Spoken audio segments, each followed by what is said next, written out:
আসসালামু আলাইকুম। আজকে আমি আমার নিজের হাতের এই পালিত মোরগটা দিয়ে বাসার সবার জন্য কুরমা রান্না করব, আর এই ছোট্ট মোরগটা দিয়ে আস্তা রোস্ট করব। মানুষ কত স্বার্থপর দেখুন, নিজের স্বার্থের জন্য সব পারে। এই আমাকেই দেখুন, আমার একটা মোরগ মুরগি অসুস্থ হলে নার্সের মতো সেবা করে থাকি, আবার এদেরকে নিয়ে বানরের মতো আনন্দ বিনোদন করে থাকি। আবার নিজের স্বার্থের জন্যই এদেরকে খাওয়ার জন্য ধারালো ছুরি দিয়ে জবাই করে থাকি। যাই হোক, আমার এই কুরমা আর আস্তা রোস্ট করার জন্য আমি মোরগটাকে ভালো করে পরিষ্কার করে একটু আদা রসুন দিয়ে ভালো করে মেখে রাখলাম।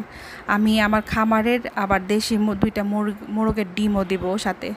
তো কুরমা করার জন্য একটা কড়াইয়ে তেল দিলাম, দেওয়ার পর আদা বাটা, পেঁয়াজ বাটা, রসুন বাটা, তারপরে বাদাম, কিশমিশ, আবার কাঁচামরিচ বাটা, গোলমরিচের গুঁড়া, এগুলা দিয়ে ভালো করে কষিয়ে দুধ দিয়ে দিব।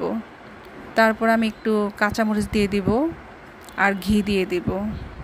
সাথে পোলাও করেছিলাম। তো সবাই আজকে খুব মজা করে খেলো। আসলে নিজের হাতের পালিত মোরগের স্বাদই অন্যরকম, অনেক মাংস হয়। আল্লাহ আপনাদের সবার ভালো করুক, ভালো রাখুক, সেই শুভকামনায়। আল্লাহ হাফেজ।